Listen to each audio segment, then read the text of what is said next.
Assalamualaikum warahmatullahi wabarakatuh. Kami dari kelompok 7 akan menyampaikan materi mengenai uji aktivitas antioksidan dan profil fitokimia biji kopi robusta, biji vanili, dan kombinasi keduanya dengan bermacam pelarut.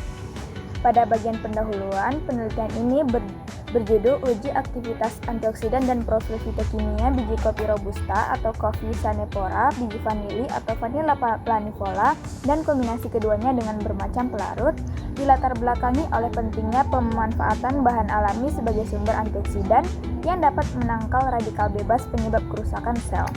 Kopi robusta dan vanili diketahui memiliki senyawa bioaktif seperti fenol, flavonoid, dan kaloid yang berpotensi sebagai antioksidan alami. Variasi pelarut digunakan untuk mengetahui kemampuan masing-masing dalam mengekstrak senyawa aktif tersebut secara optimal.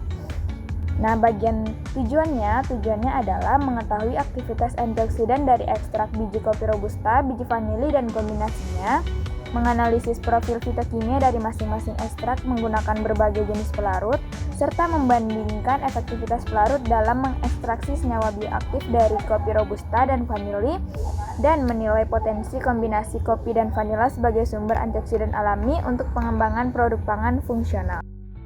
Baik, pada slide kali ini saya akan menjelaskan tentang antioksidan utama yang terdapat dalam kopi yang meliputi asam klorogenat, flavonoid, dan senyawa fenolik.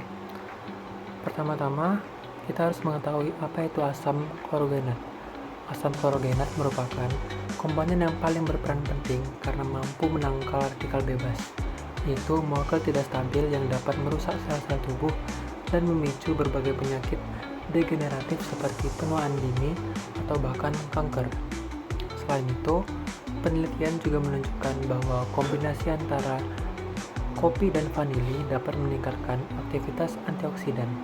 Hal ini karena senyawa fenolik dalam vanili mampu bekerja sinergis dengan asam klorogenat, sehingga efek perlindungannya terhadap tubuh menjadi lebih kuat. Jadi, dapat kita simpulkan bahwa konsumsi kopi dalam jumlah wajar bukan hanya memberikan efek stimulasi, tetapi juga dapat membantu melindungi tubuh dari kerusakan oksidatif berkat kandungan antioksidannya. Baiklah, di sini saya akan menjelaskan metode analisis antioksidan pada kopi dengan menggunakan metode DPPH. Jadi, metode DPPH ini adalah 1,1 difenyl 2 pikryl hidrazol, di mana prinsip DPPH ini adalah mengukur kemampuan sampel menangkap radikal bebas DPPH.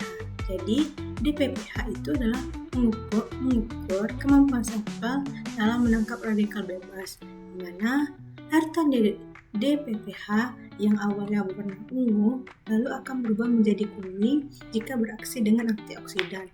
Nah, perubahan warna ini diukur menggunakan spektrofotometer UV vis pada panjang gelombangnya itu 515 nanometer.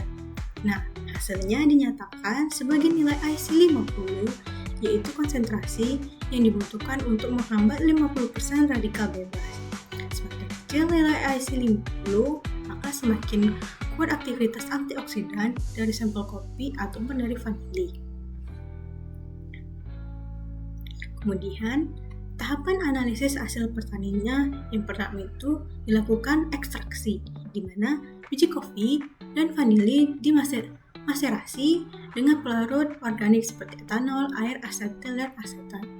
Kemudian yang kedua itu adalah tahapannya itu fraksinasi, di mana di sini pemisahan senyawa aktif sesuai dengan tingkat kepolarannya. Nah, yang ketiga itu dilakukannya uji DPPH, di mana sampel direaksikan dengan larutan DPPH tersebut. Nah, tahapan yang keempat itu adalah pengukuran, di mana absorbasi diukur sampai berukuran 515 nanometer untuk menghitung IC-nya. Nah, yang terakhir baru uji fitokimia, di mana di sini kita mengidentifikasikan flavonoidnya, fenolik, saponin, tanin, dan triterpenoid. Perkenalkan, saya Fitri Ramadianti. Di sini saya akan membahas mengenai hasil penelitian. Nah, berdasarkan hasil penelitian, nilai IC50 yang menunjukkan kemampuan antioksidan diperoleh dari beberapa sampel, yakni kopi Robusta dan vanili. Kombinasi keduanya serta vitamin C sebagai pembanding. Hasil menunjukkan bahwa kopi Robusta dengan pelarut etanol memiliki nilai IC50 sebesar 18,96 ppm, yang tergolong sangat kuat karena nilainya berada di bawah 50 ppm. Hal ini disebabkan oleh kandungan senyawa aktif seperti asam klorogenat, fenolik, dan flavonoid yang mampu mendonorkan atom hidrogen untuk menetralkan radikal bebas. Nah, sementara itu, ekstrak vanili etanol memiliki IC50 sebesar 153,09 ppm yang tergolong lemah, menandakan aktivitas antioksidan yang rendah. Rendahnya kemampuan vanili ini dikaitkan dengan kadar senyawa aktif yang lebih sedikit dibandingkan kopi. Nah, menariknya nih, kombinasi kopi Robusta dan vanili dengan pelarut air menghasilkan IC50 sebesar 38,60 ppm yang juga masuk ke kategori sangat kuat. Nah, kombinasi ini menunjukkan bahwa pencampuran kedua bahan tersebut mampu meningkatkan efektivitas antioksidan dari vanili, meskipun sedikit menurunkan potensi kopi secara individu. Nah, jika dibandingkan dengan vitamin C, yaitu IC50 sama dengan 2,99 ppm sebagai kontrol positif, seluruh sampel memiliki aktivitas antioksidan yang lebih rendah, karena vitamin C merupakan senyawa tunggal murni. Nah, sedangkan ekstrak kopi dan vanili mengandung campuran berbagai senyawa yang belum dimurnikan. Namun demikian, hasil ini menunjukkan bahwa kopi Robusta dan kombinasinya tetap memiliki potensi besar sebagai sumber antioksidan alami. Selanjutnya, saya akan memberi kesimpulan.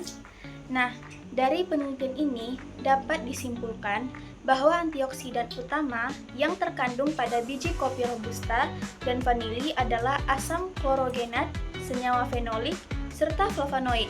Uji dilakukan dengan metode DPPH menggunakan spektrofotometer UV vis untuk mengukur kemampuan menangkap radikal bebas. Nah, hasil pengujian menunjukkan bahwa kopi Robusta dan kombinasi kopi vanili memiliki aktivitas antioksidan yang sangat kuat, terutama pada pelarut etanol dan air. Nah, sedangkan vanili secara tunggal memiliki aktivitas lemah. Hal ini memperlihatkan bahwa kopi Robusta berperan dominan dalam memberikan efek antioksidan. Dengan demikian, kedua bahan ini memiliki potensi besar untuk dikembangkan sebagai sumber bahan alami antioksidan, baik dalam bidang pangan fungsional maupun kesehatan, menggantikan antioksidan sintetis yang sering memiliki efek samping bagi tubuh.